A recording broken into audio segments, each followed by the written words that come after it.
ਸਾਡੇ ਵੱਲੋਂ ਸਾਰਿਆਂ ਨੂੰ ਸਤਿ ਸ੍ਰੀ ਅਕਾਲ। ਅੱਜ ਅਸੀਂ ਬਣਾਉਣ ਲੱਗੇ ਹਾਂ ਸਾਗ। ਸਾਗ ਬਣਾਉਣ ਦੇ ਲਈ ਆ ਗੰਦਲਾਂ ਦਾ ਸਾਗ, ਸਰੋਂ ਦਾ, ਮੇਥੇ, ਪਾਲਕ, ਬਰੋਕਰੀ ਤੇ ਤੜਕਾ ਲਾਉਣ ਲਈ ਪਿਆਜ਼, ਹਰੀਆਂ ਮਿਰਚਾਂ, ਅਦਰਕ, ਲਸਣ ਤੇ ਦੇਸੀ ਘੀ ਤੇ ਮਸਾਲੇ।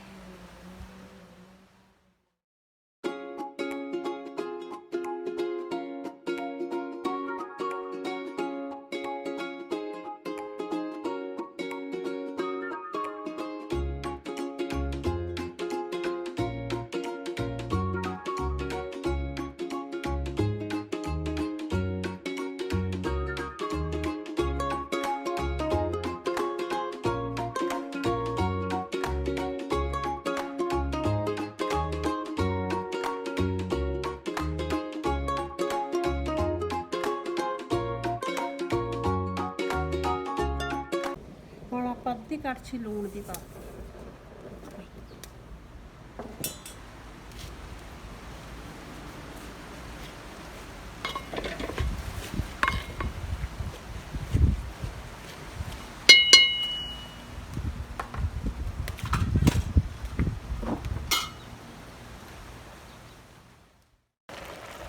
ਹੁਣ ਆਪਣਾ ਸਾਗ ਰੇਚੇ ਪੈ ਗਿਆ। ਹੁਣ ਆਪਾਂ ਥੋੜੀ ਜਿਹੀ ਮਿਰਚ ਪਾ ਦਈਏ, ਥੋੜਾ ਜਿਹਾ ਅਦਰਕ, ਥੋੜਾ ਜਿਹਾ ਲਸਣ।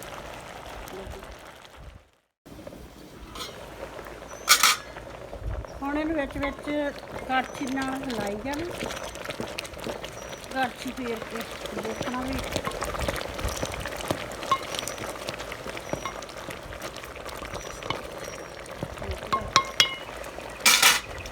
ਸੋਹਣਾ ਹੋਣਾ ਲੱਗਦਾ ਹੈ।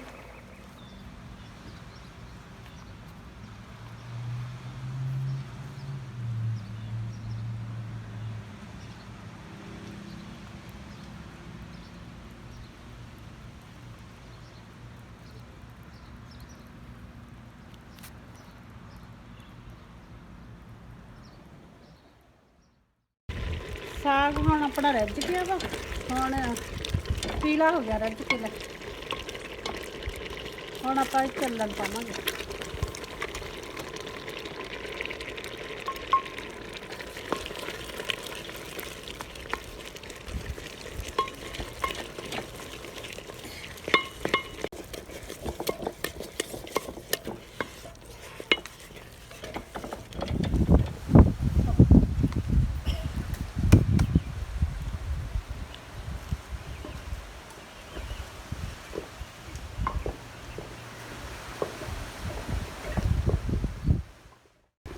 ਸਾਗ ਆਪਣਾ ਰੈਡੀ ਆ।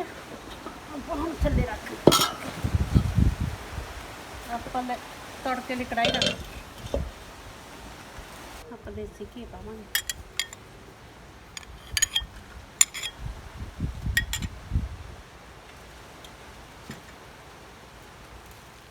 ਘੀ ਗਰਮ ਹੋ ਗਿਆ। ਹੁਣ ਆਪਾਂ ਪਾਵਾਂਗੇ ਪਿਆਜ਼, ਜਿਹੜੇ ਆਪਣੇ ਕੱਟੇ ਹੋਏ ਸੀ।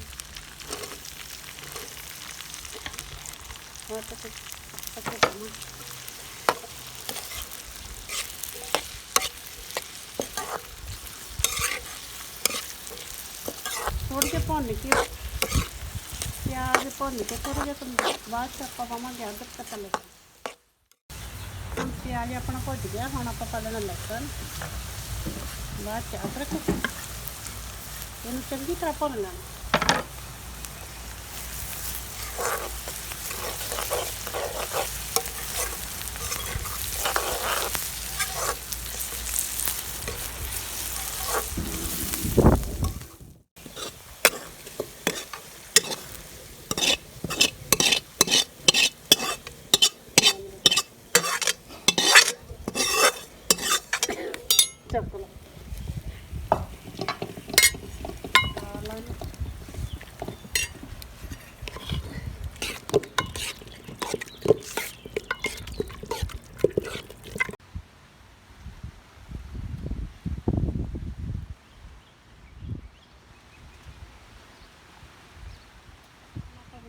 ਸਾਗ ਦੇ ਨਾਲ ਮੱਕੀ ਦੀ ਰੋਟੀ,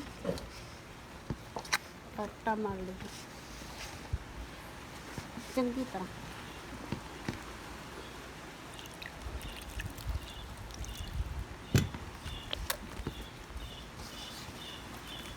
ਸਰੋਂ ਦਾ ਸਾਗ ਮੱਕੀ ਦੀ ਰੋਟੀ ਨਾਲ ਲੱਸੀ ਨਾਲ ਮੂਲੀ,